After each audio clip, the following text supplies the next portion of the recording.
June 8ஆம் தேதி தில்லியில indie கூட்டணி தலைமையில அந்த கூட்டணி கட்சிகள் கூட்டணி நடைபெற இருக்கிறது. அதற்கு திமுகவுக்கு அழைப்பு விடப்பட்டிருக்கிறது. திமுக நாங்களாம் கலந்துக்க மாட்டோம் அப்படின்னு ஸ்ட்ரைட்டாவே சொல்லிடுச்சு.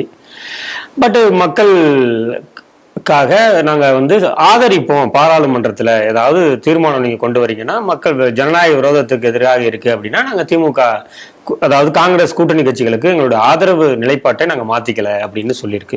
எப்படி பாக்குறீங்க இந்த செய்தி? நேற்று நடந்த கூட்டத்தில் கூட காங்கிரஸ் பண்ணது மிகப்பெரிய துரோகம், துரோகி கட்சி காங்கிரஸ் அப்படின்னு உதயநிதி திரும்ப ஒரு தடவை சொல்லியிருக்காரு. ஷிஃப்ட் ஆன உடனே கனிமொழி கொடுத்த லெட்ரு சபாநாயகருக்கு எங்களுக்கு முதல்ல சேர தனியா போடுங்க, அவனோடலாம் சேர்ந்து தண்ணி புழங்க முடியாது, மாத்தி போடுங்க அப்படின்ட்டாங்க. இப்பொழுது வரை அவங்க சொல்லியிருக்காங்க ஒரு நன்றி தெரிவிக்க கூட வரல. அந்த கோரிக்கை சரியானது. அதாவது திமுகவோடு போட்டிட்டு சண்டை போட்டு 29 சீட்டு வாங்கிட்டு கடைசியில் ஒரு நன்றி தெரிவிக்க கூட நீ வரலன்னா, ஏன்னா அவங்க போட்ட ஓட்டுலையும் தானே வந்திருக்காங்க. ஜெயிச்சதுன்னா திமுகவினர் போட்ட ஓட்டுல தானே. இவங்களுக்கு எங்க ஓட்டு இருக்குது? கன்னியாகுமரியை தவிர வேற எங்கேயுமே ஓட்டு இல்லையா? அப்படி இருக்கும்போது திமுக ஓட்டுல வெற்றி பெற்ற காங்கிரஸ் எம்எல்ஏக்கள் நன்றி கூட தெரிவிக்கலையே அப்படின்னு அவங்க சொல்லியிருந்தாங்க. அதனாலதான் ஒரு துரோக கட்சி காங்கிரஸ் அப்படின்னு. இப்போ அதனுடைய வெளிப்பாடு என்னன்னா, இன்னைக்கு காயிதே மில்லத் அந்த நினைவு மண்டபத்தில் போகும் பொழுது செல்வ பெருந்தை வரும் பொழுது துரோகி துரோகி துரோகி காங்கிரஸ் அப்படின்னு திமுகவினர் கோஷம் போட்டிருக்காங்க. அவங்க காங்கிரஸை போட்டாங்களா இல்லை செல்வ பெருந்தகை ஆகச்சிறந்த அடிமையாக இருந்தார் திமுகவுக்கு. செல்வ பெருந்தகையே அவங்க அடிமை துரோகி அப்படின்னு சொல்றாங்கன்னா மற்றவங்களை என்ன சொல்லுவாங்க, வந்திருந்தா என்ன நடந்திருக்குங்கிறது நமக்கு தெரியல. அப்படிங்கிறதான் பார்க்க வேண்டியதாக இருக்கு. ஆகவே நீங்க சொன்னது மாதிரி அந்த இண்டி கூட்டணி கூட்டத்தில் வரமாட்டோன்னு.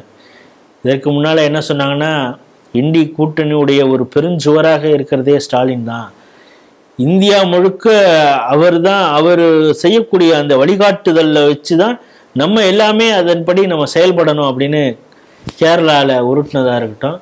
அதுவும் அந்த கார்கே அவர் சித்தாராமையெல்லாம் உருட்டினாங்க. இது ஸ்டாலின் கொண்டு வரக்கூடிய அது இந்த சட்டத்தை படிக்கிறதுக்கெல்லாம் வேற இவங்க இங்கேருந்து ஆளதான் அனுப்பிச்சாங்க. ஆளுநருக்கு எதிராக இவங்க இது பண்ணாங்க இல்லையா, அதாவது யூனிவர்சிட்டிஸ்ல வைஸ் சான்சலர் இல்லாம இருக்கா, அதற்காக இவங்க வடிவமைத்த அந்த இதெல்லாம் வச்சு அதை நம்மளும் கத்துக்கணும், கர்நாடகாவில் நம்மளும் இதெல்லாம் இம்ப்ளிமெண்ட் பண்ணோம். அதுக்கு நம்ம எங்கடா பாடம் படிக்கலாம் அப்படின்னா தமிழ்நாட்டுக்கு போங்க. ஸ்டாலின்ங்கிற ஒருத்தர் இருக்காரு, அவர் தான் மோடியுடைய அலை இந்த பக்கம் வராமலே சவுத் இந்தியாவை தடுக்கக்கூடிய பெருஞ்சுவராகவே ஸ்டாலின் இருக்காரு. நான் இது வரைக்கும் யாரையும் சகோதரன் நான் சொன்னதில்லை, நான் ஸ்டாலின் தான் my brother, my dear brother அப்படின்னு சொன்னேன் அப்படின்னு. மை டியர் பிரதர் தான் அப்படி திருப்பி ஒரு ஆப்பை வச்சுட்டு போயிட்டாரு அப்படிங்கிறது இப்போதான் உங்களுக்கு புரிஞ்சிருக்கு. அதே போலதான் அதை இப்போ நான் ஏற்கனவே போன செய்தியில் சொன்னது அப்துல்லா, அப்படி மை டியர் பிரதர்னு ஒருத்தர் போனவர் தான் எங்களுக்கு பெரிய ஆப்பை சரி துரோகம் பண்ணிட்டு போனாரு. அதே போல இவருக்கு தகைசால் தமிழர்னு கொடுத்தோம், இப்போ அங்கே போயிட்டு எங்களை எப்படி துரோக வேலையை பார்க்குறாரு அப்படின்னு காதர் மீதின அப்துல்லா திட்டிருந்தார். அப்படி இந்த கூட்டணியில் இருக்கிறவங்க எல்லாருமே இது இருக்கு.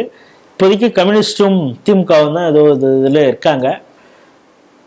பாராளுமன்ற விவாதங்களில் காங்கிரஸ் எடுக்கக்கூடிய அனைத்திற்கும் இவங்க ஆதரிக்க போறாங்களா, இல்லை அங்க பாஜகவுக்கும் ஆதரவாக இல்லாமல் அதே நேரத்தில் வெளிநடப்பு பண்றது, அப்ஸ்டெயின் பண்றது, ஓட்டெடுப்பு நடந்ததுன்னா இரு பக்கமும் வாக்களிக்காம அப்ஸ்டெயின் பண்றது, அது மாதிரியான வேலைகளை காங்கிரஸுக்கு ஒரு கிளியை ஏற்படுத்தக்கூடிய வகையில செய்வாங்களாங்கிறத பார்க்கணும். அதுவும் இந்த காக்ரோச் பார்ட்டி இதையெல்லாம் நம்பி இப்பொழுது அடுத்த வேலையில இறங்கி இருக்குது காங்கிரஸ், கம்யூனிஸ்டுகள், ஆம் ஆத்மி, இந்த 3 பேரும் சேர்ந்து தான் இந்த காக்ரோச் பார்ட்டியை பேக்கிங் பண்றாங்க.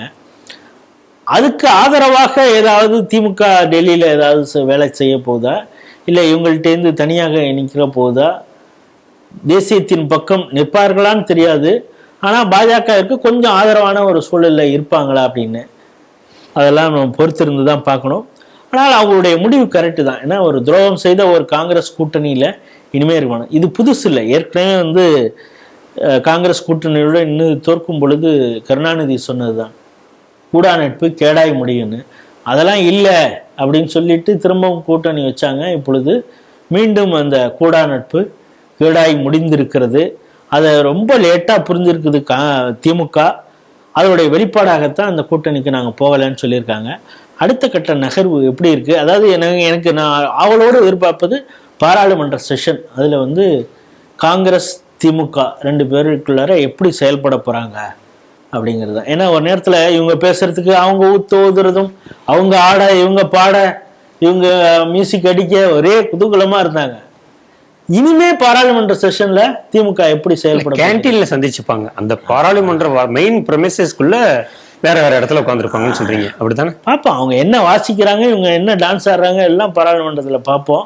இவ்வளவு ஒரு துரோகம் செய்த காங்கிரஸை எப்படி திமுக டீல் பண்ண போகுது அப்படிங்கறதையும் பார்ப்பதற்கு ஆவலாக இருக்கிறோம்.